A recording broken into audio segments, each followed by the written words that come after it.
mempunyai ide atau gagasan untuk mengadakan kegiatan Hari Sumpah Pemuda.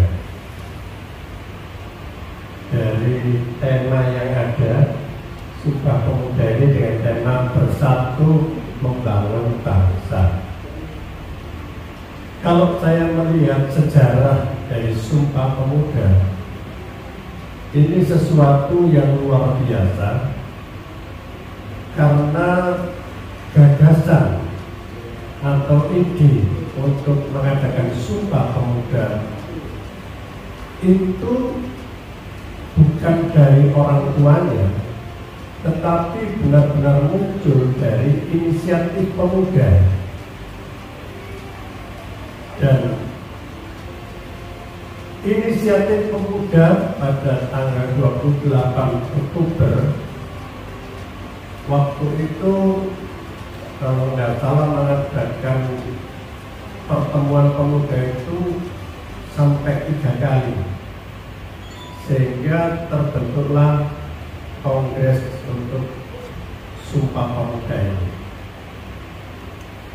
Apa yang mereka gagas adalah rasa kebersamaan dan persatuan sebagai pemuda Indonesia untuk bisa bersama-sama membangun bangsa dan negara. Jadi ketika kita sudah berkumpul, kita sudah membangun dan kita sudah berdiskusi, setelah itu langkah kita kemana? Setelah itu langkah kita apa yang kita setelah itu?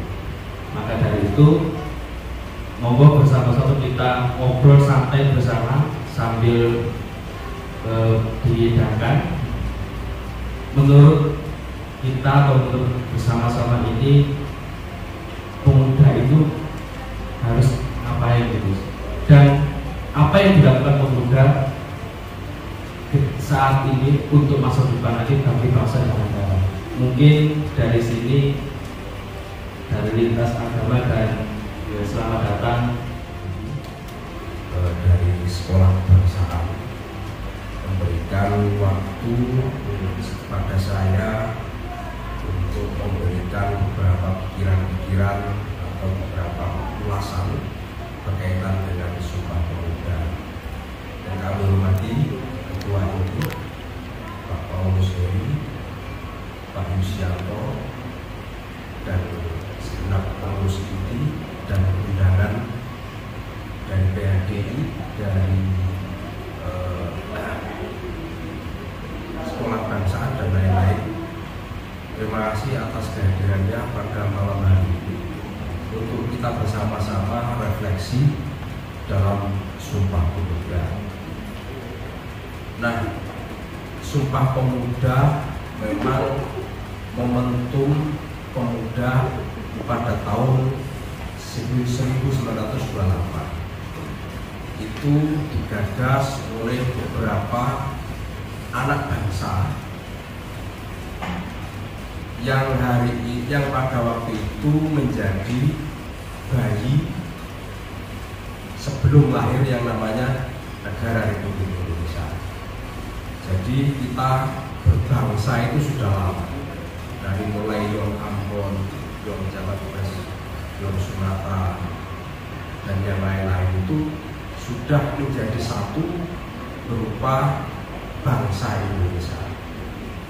Dan itu dimensi masa lalu.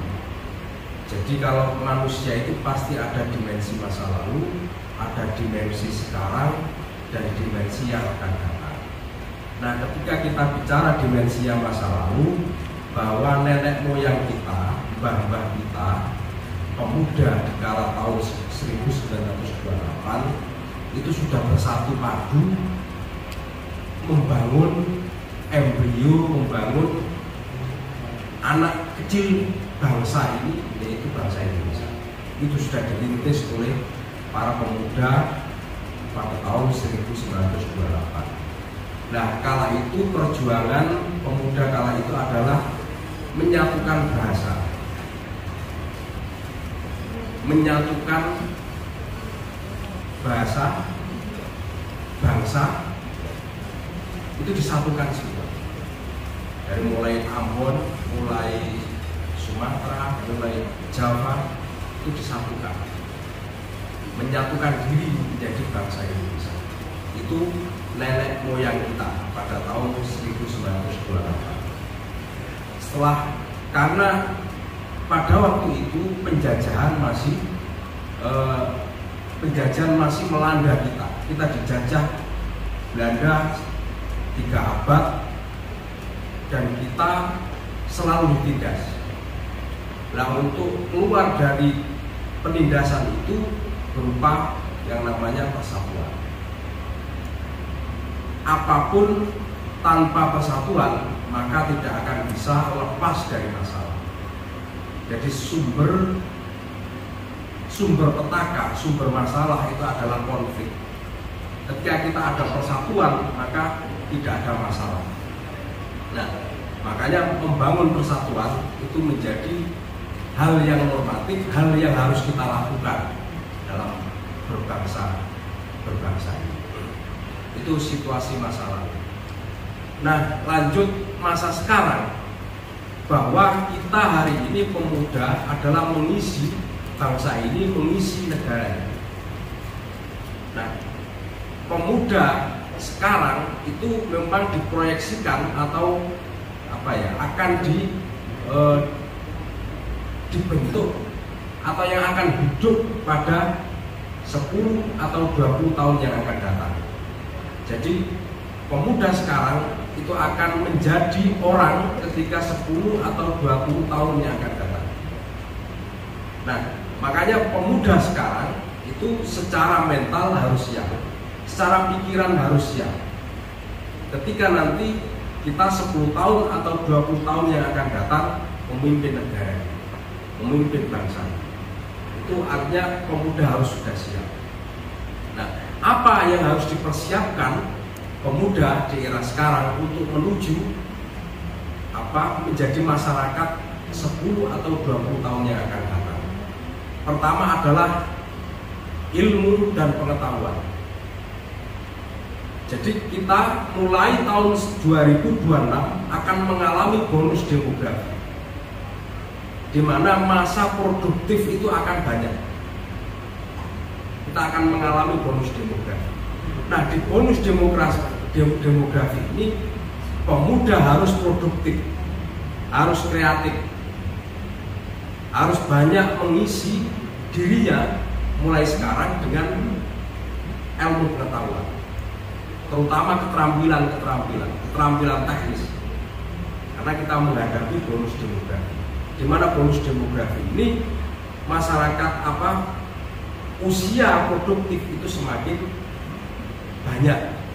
Nah, itu akan menjadi bencana, akan menjadi petaka ketika kita bonus demografi sementara usia produktif ini tidak kreatif dan tidak bekerja. Itu akan membahayakan negara. Kejahatan semakin banyak, tindak pidana semakin banyak kalau memang pemuda di bonus demografi itu tidak siap. Nah, makanya sekarang kita harus banyak-banyak belajar, banyak-banyak mengikuti forum-forum kayak gini untuk memasuki bonus demografi, terutama ilmu pengetahuan dan keterampilan. Skill itu yang harus kita perkuat, skill sosial, skill teknis itu harus kita persiapkan di saat menuju bonus demografi. Nah, karena di saat bonus demografi ini kalau pemuda tidak siap juga akan menjadi petaka bagi bangsa dan negara. Nah, salah satunya perjuangan kita, usaha kita untuk menuju bonus demografi itu bersama INTI dan beberapa lembaga kita membuat program yang namanya sekolah kebangsaan. Di sekolah kebangsaan itu outputnya, hasilnya adalah bagaimana membangun pikiran, kesiapan pikiran, terutama bagaimana hidup bersama-sama dan hidup produktif dan hidup kreatif. Salah satunya kemarin kita sudah membahas soal keberagaman. Jadi bagaimana beragama pada situasi atau komunitas yang majemuk. Karena hari ini kita susah ketika hidup pada komunitas yang majemuk. Itu susah. Ketika pemuda tidak mampu hidup dalam komunitas majemuk, eksklusif, itu akan bahaya. Bahayanya apa? Karena akan tidak berkembang pikirannya, mentalnya juga tidak akan berkembang. Salah satu mental pemuda yang baik adalah mental yang terbuka, inklusif, berdialektika dengan kelompok-kelompok lain, belajar dengan kelompok-kelompok yang lain. Itu semakin akan inklusif. Nah, sekolah kebangsaan menanamkan itu. Yang kemarin secara teori di sini, secara metodologi di GKJW kita belajar etnografi, secara metodologi etnografi untuk bagaimana kita melihat fakta atau kenyataan sosial yang beragam. Bagaimana kita melihat, bagaimana kita mengurai, bagaimana kita menggambarkan, itu melalui metodologi etnografi dan sudah dibahas oleh teman-teman sekolah kebangsaan. Nah, artinya bahwa kita ke depan akan menghadapi bonus demografi, di mana kita akan hidup banyak manusia di Indonesia itu manusia yang usia produktif. Nah, sekarang harus mulai dipersiapkan, terutama anak muda berusia 20 tahun sampai 25 tahun. Ini harus banyak dipersiapkan sumber daya manusianya, terutama mental, pengetahuan, dan keterampilan. Bagaimana di sekolah kebangsaan juga kita akan bagaimana membangun yang namanya sistem ekonomi koperasi yang asli Indonesia. Koperasi bukan lembaga simpan pinjam, bukan, tapi bagaimana usaha ekonomi yang berkoperasi. Bagaimana nanti kita akan membangun lembaga kemanusiaan. Lembaga kemanusiaan itu hal penting. Jadi ketika ada kaum papa, ada situasi bencana, itu manusia tergerak, masyarakat tergerak untuk membangun rasa solidaritas kemanusiaannya. Itu juga akan dibangun oleh sekolah kebangsaan. Keterampilan itu, keterampilan teknis untuk bagaimana membangun ekonomi secara Pancasila, membangun secara kemanusiaan, membangun demokrasi, kepemimpinan itu akan dibangun di sekolah kebangsaan. Harapan kami maka kemarin karena di sekolah kebangsaan itu 40 orang, saya berharap nanti dari PHD juga ikut. Ya, karena tanggal 15 ya, tanggal 20 kita mau ke Wonosalam untuk etnografi ya. Bahas soal keberagaman di Wonosalam dan Lebak. Saya berharap nanti dari kawan-kawan teman-teman ikut di sekolah kebangsaan, terutama dari Yong Ambon, dari itu kita ikut bagaimana bersama-sama untuk belajar membangun pengetahuan kita, membangun keterampilan kita, membangun karakter kita agar kita ketika di situasi bonus demografi mulai tahun 2026 kita sudah siap menjadi betul-betul orang yang tangguh, mental yang tangguh, memiliki pengetahuan yang hebat, memiliki keterampilan yang hebat, dan itu kita akan semakin berkualitas. Mungkin dari kami dan ditambah dari teman-teman yang lain, monggo jiwa. Saya akan ngomong sedikit ya, apa alasan saya mempunyai keinginan untuk mengumpulkan adik-adik dari beberapa etnis. Ini dari mana aja? Dari Bali ya, etnis Bali, kemudian itu Yong Bali, sebelahnya Yong Tionghoa, gitu. Karena sejak 28 Oktober 1928 etnis Tionghoa, pemuda Tionghoa itu sudah ikut loh dalam pergerakan, apalagi dalam Sumpah Pemuda. Cuman sayangnya tidak pernah masuk dalam sejarah Indonesia. Tidak pernahnya itu karena lupa atau memang tidak pernah dimasukkan, saya juga tidak tahu. Tapi ternyata si Kongyang itu mempunyai jasa besar karena di tempat si Kongyang lah yang menjadi tempat untuk mengikrarkan Sumpah Sakti yang sekarang menjadi Museum Sumpah Pemuda. Ya baru-baru ini saja namanya menjadi masuk dalam percaturan sejarah Indonesia. Kalau dulunya tidak ada, lali lali. Mengapa Sumpah Pemuda itu kok selalu inti itu selalu mengadakan acara rutin Sumpah Pemuda? Karena kita itu berpikir Sumpah Pemuda itu lebih penting daripada proklamasi. Karena jauh sebelum proklamasi, pendahulu-pendahulu kita itu sudah memikirkan kalau negara ini yang terdiri dari beribu-ribu pulau yang terpisah dengan laut dan samudra akan mudah sekali terpecah-pecah kalau tidak dipersatukan.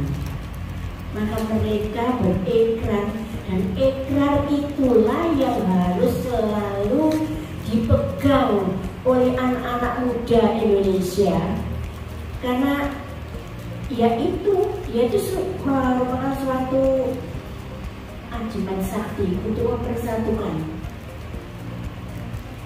Misalnya seperti Yong Bali, Yong Jogja, Yong mana? Adik-adik dari mana? Dari NTT, kemudian dari Ambon ya. Yang dari Papua mana ya? Belum datang. Oh belum datang, tapi nanti datangnya. Biar terlambat.